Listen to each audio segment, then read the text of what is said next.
assembled devotees, all glories to assembled devotees, all glories, all glories, all glories to Shri Guru and Gauranga Srila Prabhupada ki. Om Ajnanatimirandhasya Jnananjanashalakaya Chakshurunmilitam Yena Tasmai Shri Gurave Namaha.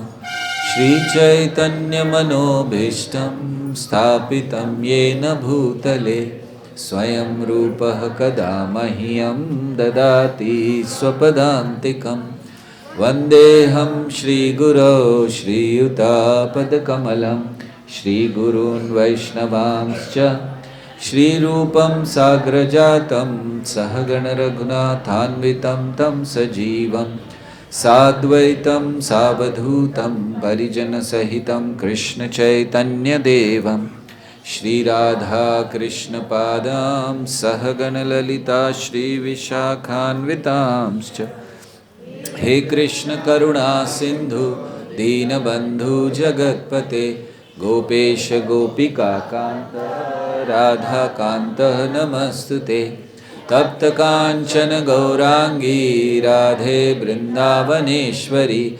Vrishabhanusute Devi Pranamami Hari Priye Vancha Kalpatarubhyascha Kripa Sindhubhya evacha Patitanam Pavanebhyo Vaishnavebhyo Namo Namaha Namo Om Vishnupadaya Krishna Prishthaya Shrimate Bhakti Vedanta Swami Niti Namine Namaste Saraswati Deve Gauravani Pracharine Nirvishesha Shunyavadi Paschatya Deshatarine Jai Shri Krishna Chaitanya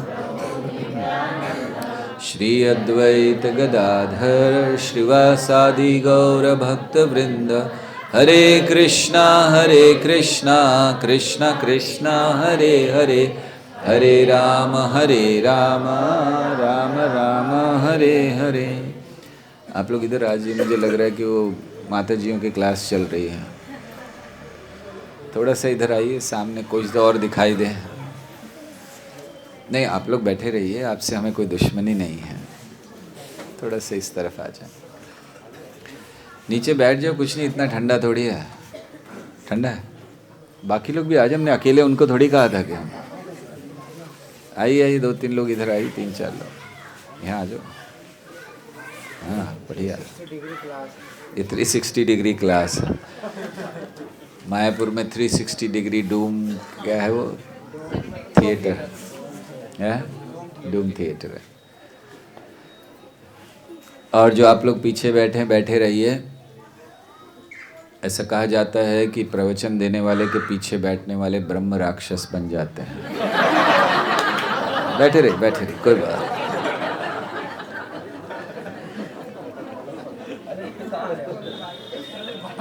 क्या हो गया?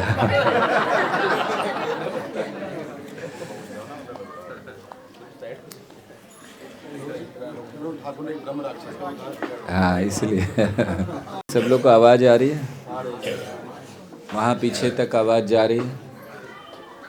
Okay, नहीं आ रही आवाज? आ रही. सो आप लोग सब हमारे पीछे प्रणाम मंत्र दोहराइए भक्ति विनोद ठाकुर का, क्योंकि हम लोग यहाँ उनके स्थान में बैठे हैं.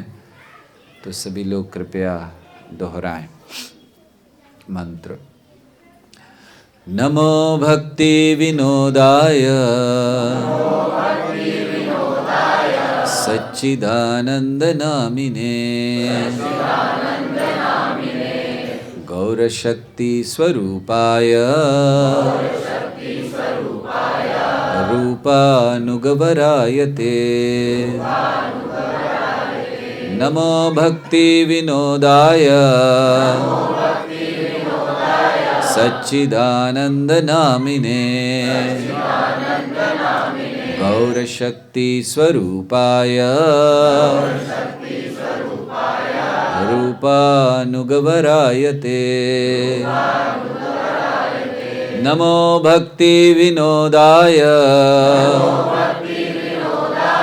सच्चिदानंद नामिने गौरशक्ति स्वरूपाय रूपानुगवरायते।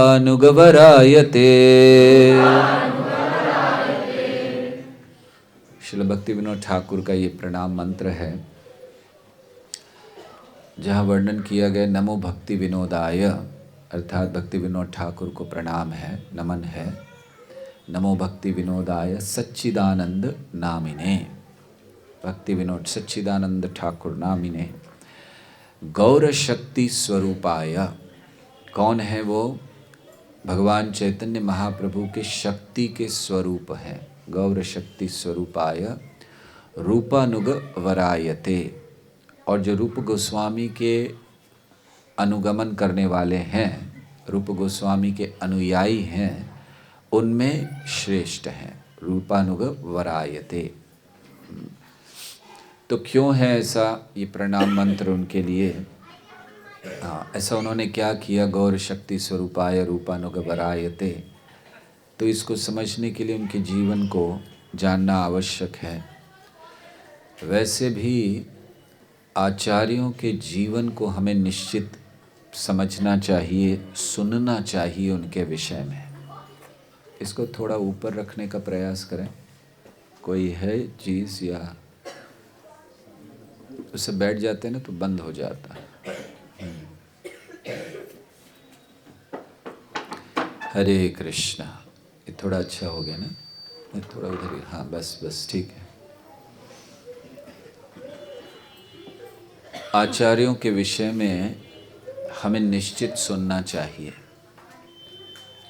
क्यों? क्योंकि जो कुछ शास्त्रों में कहा जाता है उसका प्रत्यक्ष उदाहरण हम आचार्यों के जीवन में देखते हैं। अगर आचार्य ना हो, वैष्णव वरिष्ठ वैष्णव ना हो, भक्त ना हो, शुद्ध भक्त, तो शास्त्रों की शिक्षाएं कल्पना लगेंगी हमें लगेगा ये संभव नहीं है। ऐसा कैसे हो सकता है कि कोई व्यक्ति अपने शरीर की चिंता नहीं करे और भगवान की भक्ति के लिए अपने प्राण दांव पे लगा दे? ये केवल हम लोग किताबों में सुनते हैं, पिक्चरों में देखते हैं, या पिक्चरों में तो आजकल नहीं देखते हैं, किसी और चीज़ के लिए जान दांव पर लगाते हैं। लेकिन शास्त्रों में जो कहा गया है, जब हम आचार्यों की जीवनी को सुनते हैं तो हम उससे बहुत अपना संबंध स्थापित कर पाते हैं। ध्रुव महाराज की कथा, प्रहलाद महाराज की कथा, अम्बरीश महाराज की कथा, इतना हमें हमारा रिलेशन उससे नहीं हो पाता है जब तक हमारी भक्ति स्ट्रांग नहीं है। जब के द्वारा हम अपनी भक्ति को तीव्र कर लेते हैं, तब फिर वही कथाएं, वही ध्रुव महाराज की कथा, प्रहलाद महाराज की कथा, अम्बरीश महाराज की कथा, परीक्षित की कथा, वही कथाएं हमें बहुत आनंद देती हैं, श्रद्धा बढ़ाती हैं, विश्वास बढ़ाती हैं, प्रेम उत्पन्न करती हैं। अगर कोई भगवत गीता भी बारंबार पढ़ता है तो प्रेम उत्पन्न हो सकता है। ये मत सोचिए कि हमें केवल रास लीला सुननी है। ठंड लग रही है? पक्का कुछ लेके आइए, चटाई वगैरह। अच्छा, ये ले लीजिए, लीजिए लीजिए। ओके, क्या चर्चा कर रहे थे? गीता पढ़ने से भी प्रेम उत्पन्न हो सकता है भगवान के प्रति। ये कैसे संभव है? गीता में तो क्या क्या लिखा हुआ, 3 गुणों का वर्णन है और कर्मों का वर्णन है, भगवान का वर्णन है, आत्मा का वर्णन है, बस यही सब वर्णन भरा पड़ा है। उससे प्रेम उत्पन्न होगा? यस। जब हम भगवान के नाम का जप करते हैं तो जप करने से हमारी, प्रभुपाद समझाया करते थे कि हमारी जो ब्रेन सेल्स हैं, मस्तिष्क में चीज़ों को समझने की जो शक्ति है वो बहुत तीव्र हो जाती है। इसीलिए किसी को पहले भगवत गीता समझाइए बुलाकर वो नहीं मानेगा। जब करे और जब के बाद पढ़े तो एकदम अंदर चला जाता है। तो इसीलिए शास्त्रों को जीना बहुत आवश्यक है। हमें केवल शास्त्रों को पढ़ना नहीं चाहिए, ग्रंथ को ग्रंथ में रखना नहीं चाहिए, ग्रंथ वितरण केवल नहीं करना चाहिए, शास्त्रों को जीने का प्रयास करना चाहिए। कैसे जी सकते हैं शास्त्र को? शास्त्र को जिया जाता है आचार्यों की जीवनी से प्रेरणा लेकर कि कैसे उन्होंने किया। वो भी तो एक साधारण व्यक्ति थे, वो भी तो एक साधारण व्यक्ति नहीं कहना चाहिए, बाहरी दृष्टि से एक साधारण जीवन जी रहे थे, गृहस्थ थे, संतानें थीं, कार्य करते थे, फिर उन्होंने जब प्राप्त कर लिया तो हम क्यों नहीं कर सकते? तो इसलिए आचार्यों की जीवनी या आचार्यों के विषय में सुनना ये बहुत प्रेरणादायक होता है। दूसरा कारण आचार्यों के विषय में सुनना चाहिए क्योंकि ये भगवान को बहुत प्रिय है। भगवान जहाँ देखते हैं कि मेरे भक्त के बारे में चर्चा हो रही है तो उनके भी कान वो भी आ जाते हैं कि हाँ देखना है, सुनना है, कहाँ हो रही है चर्चा। क्योंकि भक्त क्या होते हैं, जहाँ भगवान की चर्चा है वो पहुँच जाते हैं। राम कथा हो और हनुमान जी ना आए, हो नहीं सकता। तो जहाँ भी राम कथा होती है हनुमान जी सुनने पहुँच जाते हैं। तो भक्त वो है जो जहाँ भगवान की कथा हो वहाँ पहुँच जाए बिना इनविटेशन। कुछ जगहों पर जाने के लिए आमंत्रण, इनविटेशन की आवश्यकता नहीं है। सती देवी इसको बताती हैं श्रीमद् भागवत के स्कंदों में। वे कहती हैं कि जब शिव जी ने मना कर दिया कि हमें निमंत्रण नहीं मिला, तुम्हारे पिता ने यज्ञ में निमंत्रण नहीं दिया, हम नहीं जाएंगे, तो सती देवी कहती हैं कि पिता के घर जाने के लिए, मित्र के घर जाने के लिए, उत्सवों में जाने के लिए कोई निमंत्रण की आवश्यकता नहीं है, जाया जा सकता है। तो भक्त वो है जो कथा में रुचि ले। कथा श्रवण या कथा में रुचि और कथा में आसक्ति, ये तीन अलग अलग चीज़ें हैं। कथा श्रवण तो हम लोग सब करते हैं, जैसे आप लोग बैठे हैं श्रवण कर रहे हैं, ज़बरदस्ती बिठाया गया, अब क्या करें, वापस जाने भी तो अब इतना करना है, इससे अच्छा आए हैं क्या करें। एक्चुअली यात्रा लाने का एक उद्देश्य होता है, ये एक तरह का अपहरण है आप सबका। अब वहाँ पर यही करेंगे तो आप 6 बजे का टाइम होता है, भक्त 7:30 बजे तक पहुँच जाते हैं मंदिर में, क्योंकि फिर थोड़ा देर 15-20 मिनट थोड़ा बातचीत करेंगे इधर उधर, 8 बजे प्रसाद होगा और फिर घर पर, कथा कहाँ गई। तो इसलिए अपहरण करना पड़ता है आप सबका। फिरौती की रकम भी लेते हम लोग, पहले ही ले लेते पहले ही ले लिया हम लोगों ने।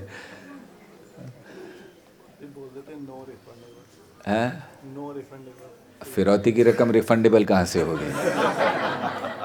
आप लोगों को लग रहा है कि आपने यात्रा चार्ज दिया, हमने तो फिरौती की रकम ली है, वापस थोड़ी होती है। तो एक होता है कथा श्रवण, सुनना अच्छा लगता है भगवान की कथाएं, और ठीक है थोड़ी देर तक बैठना भी अच्छा लगता है, लेकिन थोड़ी देर के बाद करताल की आवाज़ आने लगती है, थोड़ी देर के बाद कष्ट होने लगता है, मन इधर लगता नहीं है, चलो वापस जाएं, ये हो इत्यादि। ये कथा श्रवण है, अच्छा है। हम ये नहीं कह रहे कि बहुत बुरा है, बहुत अच्छा है। बाहर की चीज़ें सुनने से अच्छा, शुकदेव गोस्वामी ने परीक्षित महाराज को यही कहा, श्रोतव्यादीनि राजेंद्र नृणाम संति सहस्रशः अपश्यताम आत्मतत्वम गृहेषु गृहमेधिनाम। वे कहते हैं लोगों के पास सुनने के लिए बहुत है। श्रोतव्यादीनि राजेंद्र नृणाम संति सहस्रशः, हजारों चीज़ें हैं लोगों के पास सुनने के लिए, लेकिन वो सब चीज़ें कहाँ ले जाती हैं? अपश्यताम आत्मतत्वम। वो आत्मतत्व को नहीं दिखलाती है, आत्मा का विषय नहीं दिखलाती है, क्योंकि आत्मा का विषय लोगों के लिए बहुत रुचिकर नहीं है। अभी हम भी अगर इसी समय यहीं पर आत्मा का विषय बोलने लगे, सारे लोग सो जाएंगे या फिर पीछे से खाली होना शुरू हो जाएगा। रुचिकर नहीं है आत्मा का विषय, जबकि वो सबसे मूल विषय है। उसके आधार पर बाकी चीजें चलती हैं। भक्ति उसके आधार पर है, कर्मों का नियम उसके आधार पर है। अगर आपको यही नहीं पता कि आप हैं कौन, भक्ति किसकी करेंगे? आपको यही नहीं पता कि आपके जीवन में क्यों हो रहा है, आप हैं कौन, तब आपको पता चलेगा कि जीवन में जो हो रहा है वो क्यों हो रहा है। लेकिन फिर भी श्रवण तक रह जाता है।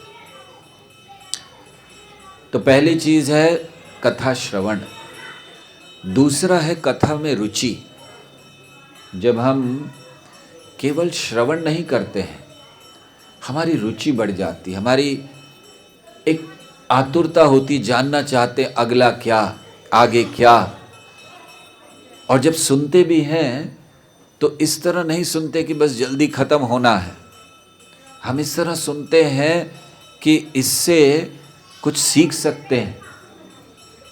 तब रुचि कही जाती है कि रुचि क्यों है, हम उसमें से कुछ सीखने का प्रयास कर रहे हैं। हमें उस समय और कोई चीज़ें याद नहीं आती हैं कि अभी यहाँ जाना है, अभी वहाँ जाना है, कब तक चलेगी क्लास, प्रसाद होगा नहीं होगा, है ना। कथा जब चले तो ये सब भूल जाना चाहिए। हमारी तो इच्छा है कि एक बार करें ऐसे कथा, लेकिन फिर ये भी पता है कि आखिर में अकेले ही बैठे होंगे, है ना। होनी चाहिए ना, 8-10 घंटे की कथा चल ही रहा है।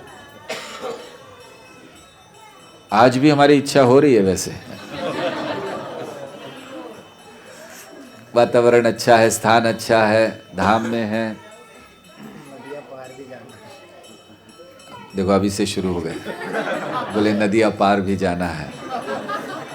अरे यही प्रॉब्लम है हम सबकी। भवसागर पार करके आ गए और फिर सोच रहे वापस भी तो जाना है। श्रील प्रभुपाद से पूछा कि प्रभुपाद ने ग्रंथ लिखा अन्य ग्रहों की सुगम यात्रा, तो एक व्यक्ति ने पूछा कि जाके वापस आ सकते हैं ना। प्रभुपाद ने कहा क्यों वापस आना है, धाम में आ गए हैं, लेकिन हमें चिंता है कि वापस जाना है, फिर से वही पुनः मूषिक भव, है ना, वही ऑफिस, वही कॉलेज, राइट। बुला रहा है, पुकार रहा है वो, बहुत दिन हो गए, कॉलेज नहीं गए, ऑफिस नहीं गए, क्या हो रहा होगा, हाय हाय। काश इतनी उत्कंठा भगवान के लिए होती। हाय हाय मंदिर नहीं गए, क्या हो रहा होगा, भगवान के दर्शन नहीं हुए, ये उत्कंठा नहीं है। आज उत्कंठा तीव्र है, बस ऑफिस जाना है, पता नहीं कितना काम बढ़ गया होगा, वहाँ पर वो करना है, ये करना है, चिंता शुरू हो गई। दरअसल हम लोग वैसे भी कमल की तरह हैं, लेकिन हमें सही कमल बनना है। अभी झूठा प्लास्टिक के कमल की तरह हम लोग। कमल क्या होता है, कीचड़ में खिलता है लेकिन कीचड़ को स्पर्श नहीं करता, राइट। जल में, शुद्ध जल में भी होता है कमल, आपने देखा है, शुद्ध जल में भी होता है, ऐसे नहीं केवल कीचड़ में होता है, शुद्ध जल में। तो हम लोग कौन से कमल हैं, जो शुद्ध जल में, आध्यात्मिक जल में खिले हुए कमल है, लेकिन उसको स्पर्श भी नहीं कर रहे हैं। भक्ति को स्पर्श भी नहीं करना, कमल की तरह है। हमें इस जगत में कमल की तरह रहना चाहिए, इस जगत में रहें लेकिन इस जगत के होकर ना रहें। ये कला सीखनी है हमें, उसको कहते हैं कमल बनना। तो इसीलिए हमें कथा में रुचि, कथा श्रवण, फिर कथा में रुचि आनी चाहिए। तो रुचि आने का अर्थ है हम उससे कुछ सीखना शुरू करें, हमें थोड़ी सी आतुरता हो कि हम कुछ और सुन लें, शायद कुछ इसमें से और मिल जाए हमें, हमारी भक्ति में आगे प्रगति हो। ये रुचि है। या फिर बारंबार सुनने की इच्छा हो, जिस चीज़ में रुचि होती है उसको बारंबार करने की इच्छा होती है ना। आपको स्वीट में क्या अच्छा लगता है? गुलाब जामुन। तो कभी इच्छा हुई कि और एक बार मिल जाए, एक ही मिला है? नहीं होती? होती है ना। मिलता है कि नहीं मिलता? मिलता नहीं है, ये इस्कॉन की विशेषता है। सेकेंड टाइम नो सर्विंग, और खास करके गुलाब जामुन हो तो पहले हटा दिया जाता है वहाँ से, राइट। खीर कभी कभी एक बार भी नहीं मिलता। कल खीर नहीं मिली, पता चला हमें। सुबह गुलाब जामुन नहीं मिला, आज था गुलाब जामुन।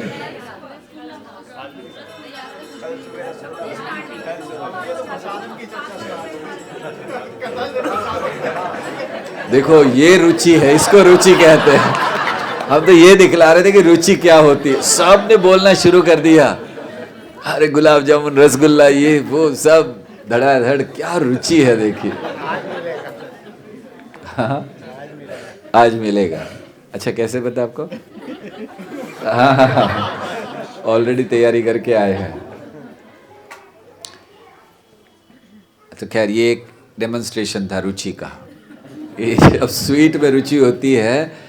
देखिए कभी ये नहीं कहा जाता कि वो एक कथा हुई थी, वो कथा नहीं मिली है, जरा अभी और कथा सुननी है। कथा में रुचि जिसको होगी वो ऐसे ही बात करेगा जैसे आप स्वीट के लिए बात कर रहे हो। एकदम आ गया ना मन में, ये नहीं मिला, वो नहीं मिला, एक नहीं रसगुल्ला नहीं, गुलाब जामुन नहीं। खैर जब तक आप लोग यहाँ पर हैं खूब स्वीट्स खाइए, क्योंकि ये जो स्थान है यहाँ दूध के स्वीट्स बहुत अच्छे बनते हैं बंगाल में पूरे, तो विशेष करके मायापुर है। तो रसगुल्ला, संदेश हम लोग, याद है ना संदेश, डीटी वर्शिप सेमिनार में इतना सुन के संदेश। तो ये सब चीज़ें यहाँ अच्छी मिलती हैं, खूब खाइए ताकि वहाँ जाकर कुछ नहीं याद रहे तो कम से कम रसगुल्ला, गुलाब जामुन, संदेश तो याद रहे, बाकी चीज़ें नहीं। तो दूसरा है कथा में रुचि। जिस तरह और क्या मिले, हमें और सुनने मिल जाए, आतुरता हो। और फिर तीसरा होता है कथा में आसक्ति। श्रवण, रुचि और आसक्ति।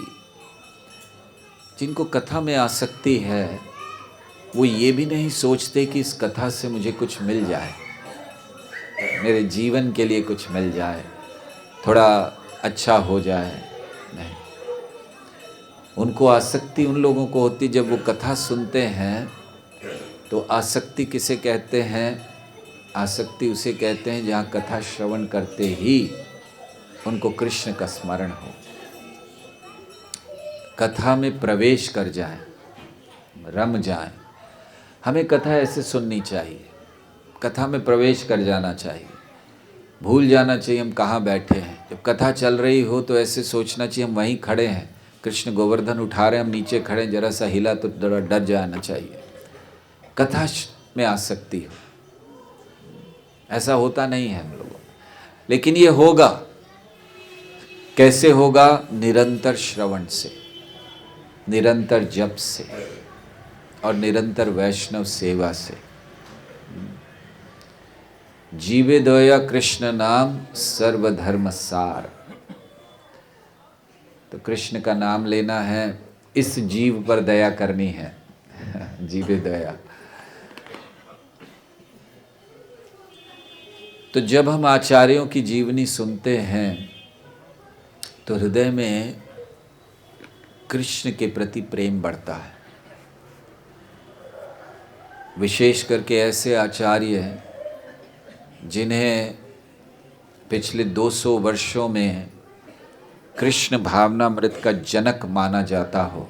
भक्ति विनोद ठाकुर, जो कृष्ण भावनामृत आंदोलन है इसके जनक हैं, इसके पिता हैं वो, कृष्ण भावनामृत आंदोलन के। क्योंकि चैतन्य महाप्रभु के बाद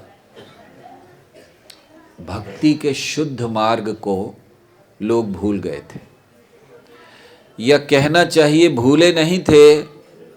चैतन्य महाप्रभु की व्यवस्था थी कि उन्होंने जानबूझकर अपसंप्रदायों को पनपने दिया, क्योंकि महाप्रभु की इच्छा के बिना क्या हो सकता है? कुछ नहीं। जैसे श्री कृष्ण ने अपने ही परिवार के लोगों को आपस में लड़ाकर समाप्त कर दिया, राइट? आपको पता है ये लीला कौन सी लीला कहलाती है? हाँ, क्या नाम है लीला का, जहाँ सब आपस में लड़कर मर गए थे? हाँ, लीला का नाम पूछ रहे, द्वारका डूबी थी तो नहीं। लीला को एक नाम दिया है, ट्राई कीजिए। हाँ,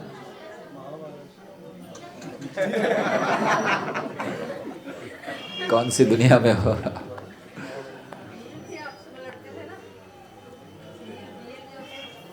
नहीं, वो नहीं, उसको मौसल लीला कहते हैं, या मौसल या मौसल लीला। मूसल से आता है, मौसल से आता है, जो भी है। तो ये जो लीला की थी भगवान ने, अपने ही परिवार वालों को सारे जितने थे आपस में लड़ा दिया और सब एक दूसरे को मार दिया सबने। ऐसा क्यों किया भगवान ने? देखिए, भगवान उनको मारना चाह रहे थे तो कुछ और भी कर सकते थे, किसी और से भी तो मरवा सकते थे कि कोई आकर कुछ बम डाल देता, कुछ करता, सब मर जाते। आपस में क्यों लड़ाया? आपस में इसलिए लड़ाया क्योंकि कोई बाहर वाला मार ही नहीं सकता था, कृष्ण के द्वारा रक्षित हैं सारे। राखे कृष्ण मारे कृष्ण राखे के, जिसकी रक्षा कृष्ण कर रहे हैं उनको कौन मार सकता है? और ये तो व्यक्तिगत तौर से कृष्ण की रक्षा कर रहे हैं।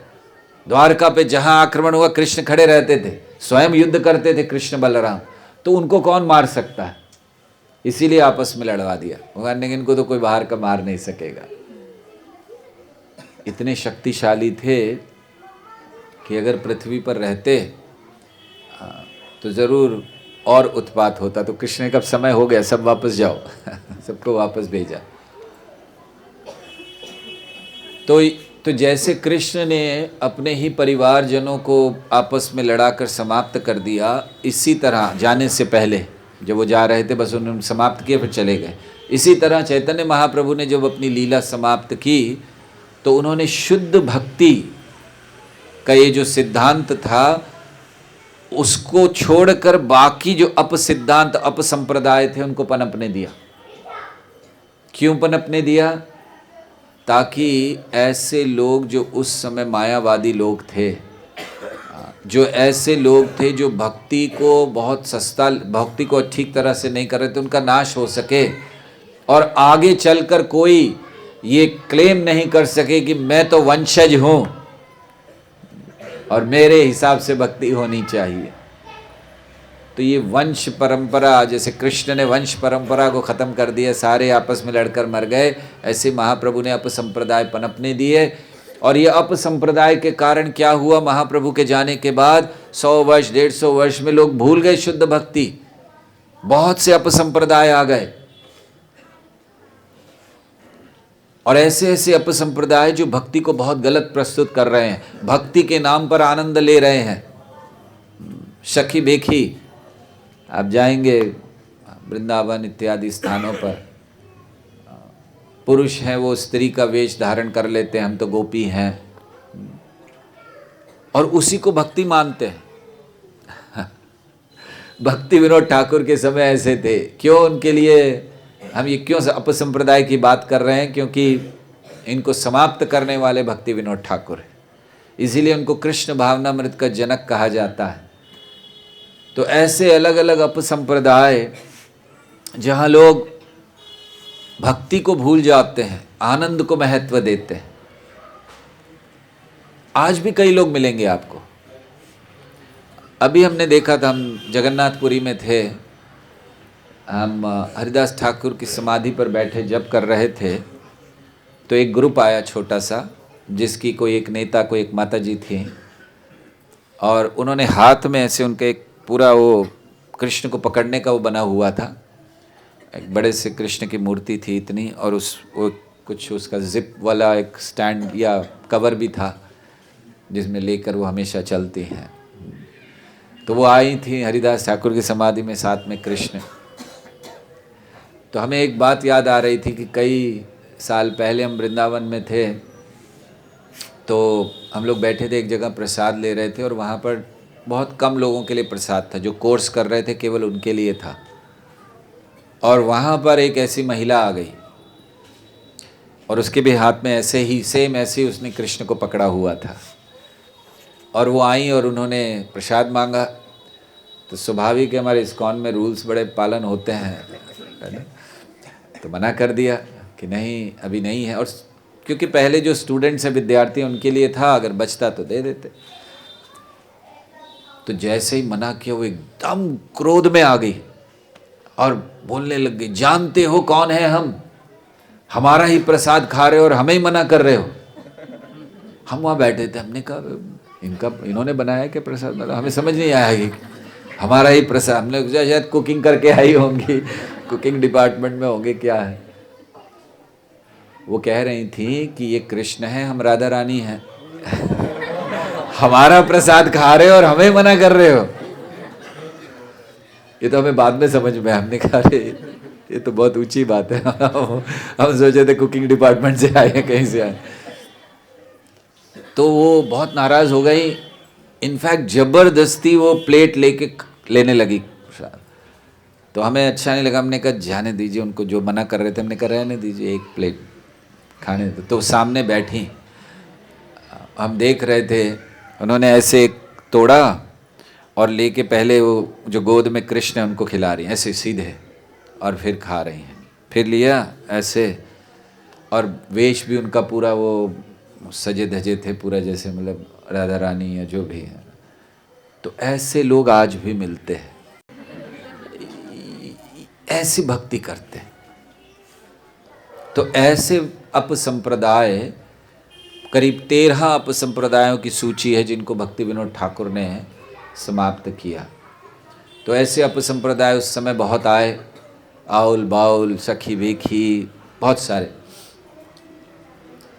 और भक्ति विनोद ठाकुर के विश्वास ये बचपन से था, ऐसा नहीं कि आगे चलकर कुछ उनको अचानक प्रकाश हो गया। बचपन से बहुत तेज थे। हमने सुना है कि 3 या 4 साल के थे जब पहली पोयम उन्होंने लिखी थी। हम लोग तो अभी भी नहीं लिख पाते हैं पोयम। हमसे कहा जाए तो शब्द नहीं मिलेंगे। 3 या 4 साल के थे तो पहली पोयम लिखी थी उन्होंने, पोरस के ऊपर, पोरिएट। और ऑफकोर्स बहुत सारे ग्रंथों की आगे चलकर रचना की उन्होंने, लेकिन विश्वास, श्रद्धा बहुत तीव्र थी उनके अंदर। और हम सब जानते हैं कि आगे चलकर वो मैजिस्ट्रेट बने। बहुत से कार्य उन्होंने किए, विशेष करके जगन्नाथपुरी। जब उस क्षेत्र में थे तो वहाँ कई नियम उन्होंने लगाए, कई विरोधों का सामना करना पड़ा। एक बड़ी महत्वपूर्ण बात भक्ति विनोद ठाकुर के जीवन से हम देखते हैं कि जब भी उन्होंने कोई अच्छा कार्य करने का प्रयास किया, बड़ा विरोध हुआ, लेकिन वो डरे नहीं किसी भी विरोध से। और सभी जानते थे, इसीलिए अंग्रेज सरकार ने जब ये देखा कि एक व्यक्ति अपने आप को भगवान कह रहा है, फाल्गु भगवान, राम कृष्ण राम फाल्गु भगवान, ऐसा उस समय नारा लगता था उसका। तो उन्होंने सोचा ये बहुत प्रसिद्ध हो रहा है, इसको रोकना, कैसे रोकें। तो भक्ति विनोद ठाकुर को कहा गया। भक्ति विनोद ठाकुर ने कहा कि मैं ये इसलिए नहीं ले रहा हूँ कि मुझे सरकार कह रही है, मैं इसलिए इस कार्य को ले रहा हूँ क्योंकि वो व्यक्ति झूठा है, उसको मुझे साबित करना है। तो केवल विश्वास था श्रीमद् भागवत पे, और भक्ति विनोद ठाकुर ने उसके आधार पर इतने बड़े तांत्रिक को, दरअसल वो एक तांत्रिक था। तांत्रिक समझते हैं आप लोग? हाँ, जादू टोना करता है पीसी सरकार है। नहीं, वो केवल जादू करता है, टोना नहीं करते। सो वो तांत्रिक था। तंत्र विद्या शास्त्रों में, जो हमारे शास्त्र है वो 3 भागों में बटे हुए हैं, सत्वगुणी, रजोगुणी और तमोगुणी। उनमें जो तमोगुणी शास्त्र हैं उसमें तंत्र शास्त्र आते हैं। शिव जी ने पार्वती को प्रदान किए हैं, शिव पार्वती का संवाद है उसमें। तो उन तंत्र शास्त्रों में बहुत सी ऐसी चीज़ें दी गई हैं जिससे शक्ति को प्राप्त करके ब्रह्मांड को नियंत्रण करना है। तो ऐसे जो तांत्रिक होते हैं, जो थोड़ी शक्ति ले लेते हैं, वो अपनी शक्ति को संभाल नहीं पाते हैं और उसके प्रदर्शन से फिर भोग और आनंद लेते हैं। शक्ति किस लिए है? शक्ति आनंद लेने के लिए नहीं है, शक्ति है भगवान की सेवा में अपने आप को समर्पित करने के लिए। सच्चा बल वो है। अगर किसी के अंदर शक्ति है तो उसको शक्ति का प्रदर्शन कैसे करना चाहिए? भगवान को समर्पण करके। है हिम्मत तो करके दिखाओ समर्पण। यस, बहुत दम लगता है बहुत शक्ति लगती है ना। और खास करके जब वो समय आ रहा हो समर्पण का, तब तो बड़ा टेंशन हो जाता है। ब्रह्मचारियों को पूछना चाहिए आपको, जब ब्रह्मचारी बनने वाले थे तो क्या हुआ था हम जब ब्रह्मचारी बन रहे थे तो हमें एक बड़ी टेंशन थी। हम आज तक सोच रहे थे बने या ना बने, क्योंकि एक बहुत बड़ी चिंता थी हमें कि आज के बाद कभी शादियों में नहीं जा पाएंगे हमें तो यही बताया गया था कि बिल्कुल नहीं, कुछ नहीं होगा, ये नहीं होगा। अरे कोई शादी में नहीं जाना, कोई शादी में नहीं जाना। हम सोच रहे बने कि नहीं बने, कि अभी भी टाइम है, थोड़ा सा सीख ले। तो ये छोटी छोटी चीज़ें भी आकर्षित करती हैं जब हम भगवान को समर्पण करने जा रहे हैं। ये बात है, देखिए भगवान को समर्पण की तैयारी कर ली, हमने सोच लिया भगवान को समर्पण करना है, भगवान की शरण जाना है, बहुत सी चीज़ें बाधाएं बनती हैं। आज उन पर हंसी आती है, लेकिन उस समय बड़ी महत्वपूर्ण बातें होती थी। वो करें या ना करें, करें या ना करें। और फिर लोग भी आकर,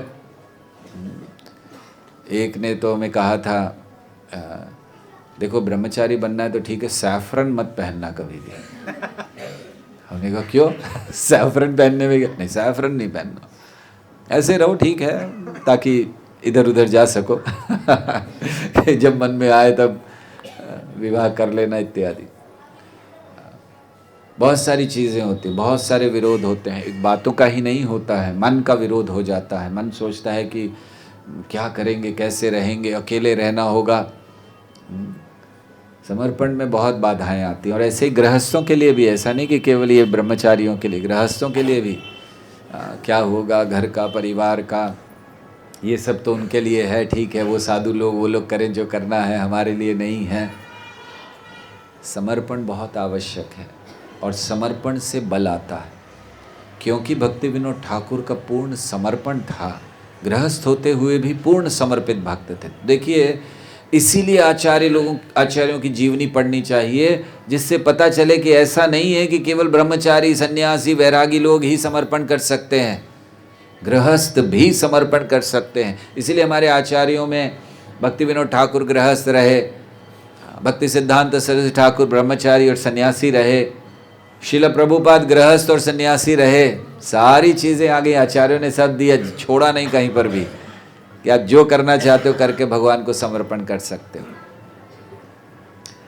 तो ऐसे भक्ति विनोद ठाकुर इतने शक्तिशाली थे समर्पण के आधार पर, और केवल आध्यात्मिक दृष्टि से नहीं, भौतिक दृष्टि से भी।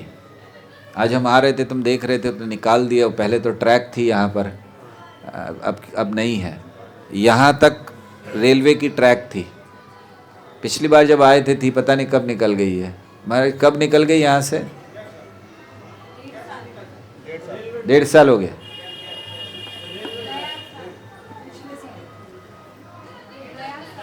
अच्छा, लास्ट ईयर निकाल दिए। बताइए, यहाँ तक थी।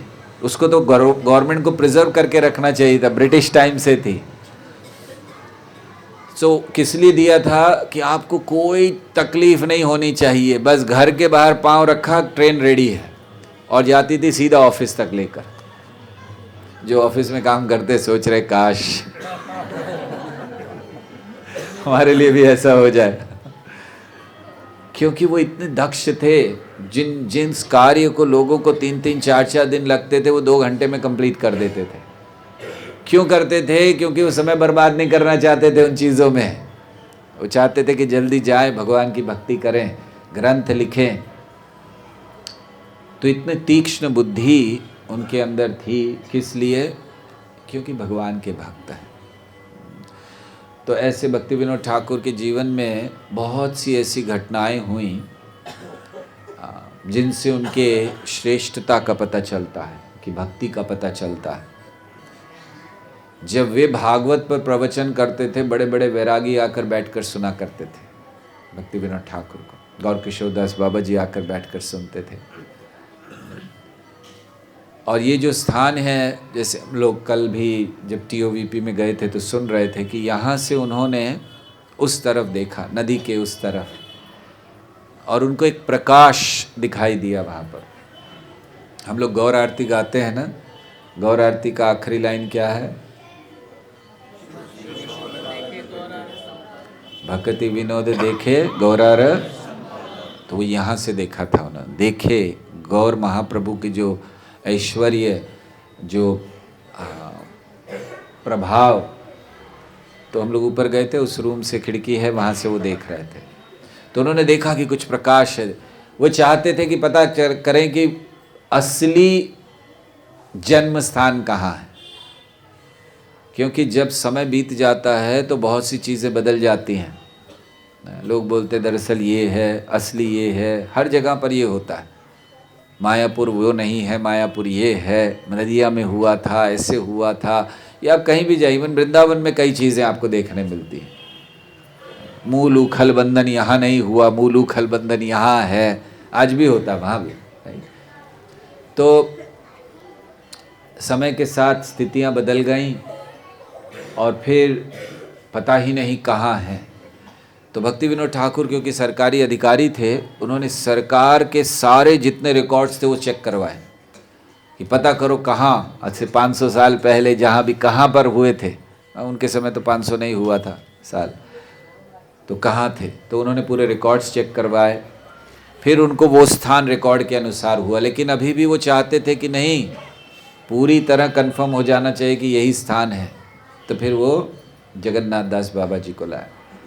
जगन्नाथ दास बाबा जी बड़े वृद्ध थे, चल नहीं सकते थे, टोकरी में उठा कर लाना होता था उनको, आंखें नहीं खुलती थी उनकी, आईलिड्स को ऐसे उठाते थे, ऐसे तब दिखता था, ऐसे इतनी अवस्था थी उनकी।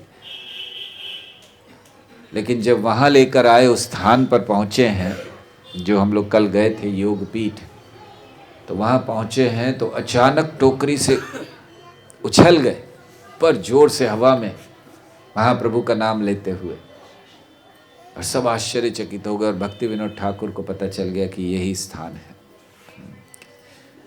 तो ये प्रथा है, शास्त्र और शास्त्र का प्रमाण आचार्यगण, इसीलिए गुरु साधु शास्त्र। हमें कभी भी किसी भी बात का प्रमाण इन 3 चीज़ों में लेना चाहिए, गुरु साधु शास्त्र, ताकि गलत ना हो। और फिर भक्ति विनोद ठाकुर ने वहाँ पर मंदिर बनाया, सुंदर मंदिर, कल हम लोगों ने देखा। तो इसलिए आचार्यगण अपने जीवन में इन्होंने इतने कष्ट सहे, कोई ज़रूरत नहीं थी, विरोध सहा लोगों का, पूरा परिवार एक समय पर खतरे में पड़ गया था, लेकिन उन्होंने कोई चिंता नहीं की। और उन्होंने बहुत से ग्रंथ लिखे, बहुत से भजन लिखे हैं। भक्ति विनोद ठाकुर के भजन बहुत, क्योंकि इन भजनों में सारा भक्ति का सिद्धांत दिया है। और कई अच्छे अच्छे ग्रंथ उनके हैं, बड़े महत्वपूर्ण, जैसे जैव धर्म। भक्ति विनोद ठाकुर का एक ग्रंथ है जैव धर्म। जैव मतलब जीव का धर्म, और उसमें उन्होंने संवाद दिया है। 2 लोग संवाद कर रहे हैं, उस संवाद के चलते उन्होंने पूरा फिलॉसफी दे दिया। और एक भक्ति विनोद ठाकुर हैं जिन्होंने उस ग्रंथ में जैव धर्म में एक बहुत महत्वपूर्ण प्रश्न का उत्तर दिया है, जीव इस जगत में कैसे आया। हम लोग सोचते ना कैसे आया, वहाँ तो द्वेष नहीं है, आध्यात्मिक जगत में फिर द्वेष कैसे कर लिया, वहाँ भोग की इच्छा कैसे हो गई, कृष्ण की सेवा कैसे छोड़ दी, क्या हुआ। ये उन्होंने अपने ग्रंथ जैव धर्म में बहुत सुंदर तरीके से समझाया। तो उन्होंने बहुत महत्वपूर्ण ग्रंथ लिखे हैं, रचना की है, विशेष करके चैतन्य महाप्रभु की शिक्षाओं पर आधारित। और सन 1896 ईस्वी में उन्होंने अपने ग्रंथ को विदेश भेजा। 1896, ये कौन सा साल था हमारे लिए, क्या विशेष है इसमें? श्रील प्रभुपाद का जन्म हुआ।